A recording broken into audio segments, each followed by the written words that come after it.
প্রকৌশল শিক্ষার্থীদের সাথে পুলিশের সংঘর্ষ। সরকারি কমিটি প্রত্যাখ্যান করে ৫ দফা ঘোষণা। ৩ দফা দাবি নিয়ে পূর্বঘোষিত লং মার্চ টু ঢাকা কর্মসূচিতে শাহবাগী পুলিশের সাথে প্রকৌশল শিক্ষার্থীদের ব্যাপক ধাওয়া পাল্টা ধাওয়ার ঘটনা ঘটেছে। এতে পুলিশ সাংবাদিকসহ কমপক্ষে ২০ জন আহত হন। দ্বিতীয় দিনের কর্মসূচি হিসাবে গতকাল বুধবার দুপুর ১:২০টার লং মার্চটি শাহবাগ থেকে প্রধান উপদেষ্টার বাসভবন যমুনার দিকে যাওয়ার পথে পুলিশ বাধা দিলে এ ঘটনা ঘটে। এ সময় পুলিশ ব্যাপক জলকামান, টিয়ার সেল, সাউন্ড গ্রেনেড বিস্ফোরণ ও লাঠিচার্জ করে। বিক্ষোভকারীরাও পুলিশকে লক্ষ্য করে ইটপাটকেল নিক্ষেপ করে। পুলিশের ধাওয়ায় প্রথম দিকে ছত্রভঙ্গ হলেও পরে শিক্ষার্থীরা আবারও একত্র হয়ে নতুন করে ৫ দফা দাবি ঘোষণা করে। ৩ দফা দাবি নিয়ে প্রকৌশল শিক্ষার্থীরা গত মঙ্গলবার থেকে শাহবাগে অবস্থান কর্মসূচি পালন শুরু করেন। তাদের দাবিগুলো ছিল ডিপ্লোমা প্রকৌশলীদের নামের আগে প্রকৌশলী লিখতে না দেওয়া, ডিপ্লোমা প্রকৌশলীদের কাউকে পদোন্নতি দিয়ে নবম গ্রেডে উন্নীত না করা এবং দশম গ্রেডের চাকরিতে প্রবেশের ক্ষেত্রে স্নাতক প্রকৌশলীদের সুযোগ দেয়া। শাহবাগ অবরোধ শেষে ওই দিন ঘোষণা দেওয়া হয় বুধবার তারা লং মার্চ টু ঢাকা কর্মসূচি পালন করবেন। ওই কর্মসূচিতে বুয়েট সহ বিভিন্ন বেসরকারি বিশ্ববিদ্যালয়ের প্রকৌশল শিক্ষার্থীরা দেশের বিভিন্ন এলাকা থেকে অংশ নিতে থাকেন। কর্মসূচির অংশ হিসাবে বেলা ১১টার দিকে আন্দোলনরত শিক্ষার্থীরা শাহবাগের মূল সড়কে অবস্থান নেন। এতে শাহবাগ ও আশেপাশের সব সড়ক অচল হয়ে পড়ে। যানবাহন চলাচল বন্ধ হয়ে তীব্র যানজটের সৃষ্টি হয়। তারা শাহবাগী স্লোগান দেন, আপোষ না সংগ্রাম, সংগ্রাম সংগ্রাম।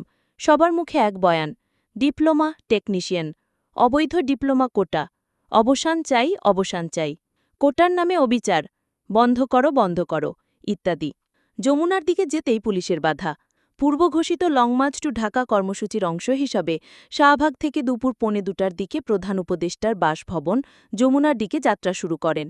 কিন্তু তার আগেই যমুনা অভিমুখের সব প্রবেশপথে কড়া নিরাপত্তায় ছিল পুলিশ। প্রকৌশল শিক্ষার্থীরা স্লোগান দিতে দিতে যাত্রা শুরু করলে পুলিশ প্রথমে তাদের বাধা দেয়। এই নিয়ে শুরু হয় উত্তেজনা। এই সময় পুলিশের ব্যারিকেড ভেঙে শিক্ষার্থীরা সামনে এগিয়ে যেতে চাইলে পুলিশ তাদের ছত্রভঙ্গ করে দেয়। পুলিশ কয়েক রাউন্ড টিয়ার সেল ও সাউন্ড গ্রেনেড নিক্ষেপ করে। জলকামান দিয়ে পানি ছিটিয়ে ছত্রভঙ্গ করে শিক্ষার্থীদের। তাতেও শিক্ষার্থীরা অনড় থাকলে লাঠিচার্জ করে পুলিশ। পরে শিক্ষার্থীরাও মারমুখী হয়ে ওঠে। এতে দুই পক্ষের মধ্যে দফায় দফায় সংঘর্ষের ঘটনায় শিক্ষার্থী, পুলিশ, সাংবাদিকসহ কমপক্ষে ২৫ জন আহত হয়েছেন।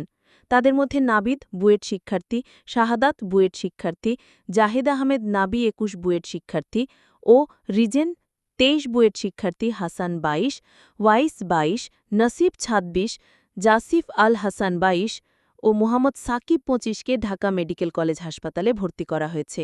মাহুত নামে একজন শিক্ষার্থী হাসপাতালে বলেন, শাহবাগের হোটেল ইন্টারকন্টিনেন্টালের সামনে পুলিশের ধাওয়া পাল্টা ধাওয়ায় কমপক্ষে ১৫ জন শিক্ষার্থী আহত হয়েছেন। তাদেরকে ঢাকা মেডিকেল কলেজ সহ বিভিন্ন হাসপাতালে চিকিৎসা দেয়া হচ্ছে। ঢাকা মেডিকেল কলেজ হাসপাতালের পুলিশ ক্যাম্পের ইনচার্জ পরিদর্শক মোহাম্মদ ফারুক জানান, এখন পর্যন্ত প্রায় ১০ জন শিক্ষার্থী, কয়েকজন পুলিশ ও সাংবাদিক চিকিৎসা নিয়েছেন। প্রকৌশল শিক্ষার্থীদের দাবি নিয়ে সরকারের কমিটি গঠন। প্রকৌশল শিক্ষার্থীদের ৩ দফা দাবির যৌক্তিকতা যাচাই বাছাইয়ের জন্য ৮ সদস্যের কমিটি গঠন করেছে অন্তর্বর্তী সরকার। গতকাল এক প্রজ্ঞাপনে এ কমিটি গঠনের তথ্য জানিয়েছে মন্ত্রিপরিষদ বিভাগ।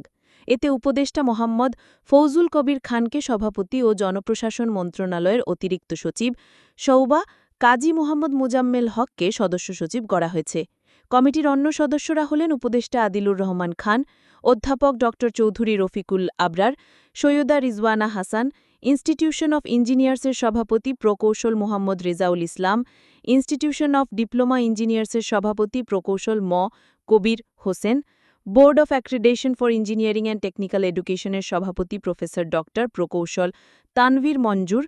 অতিরিক্ত সচিব মুহাম্মদ হুমায়ুন কবির স্বাক্ষরিত ওই প্রজ্ঞাপনে বলা হয়েছে, সরকার প্রকৌশল পেশায় বিএসসি ডিগ্রিধারী ও ডিপ্লোমাধারীদের পেশাগত দাবির সমূহের যৌক্তিকতা পরীক্ষা নিরীক্ষাপূর্বক সুপারিশ প্রণয়নের নিমিত্ত কমিটি গঠন করেছে।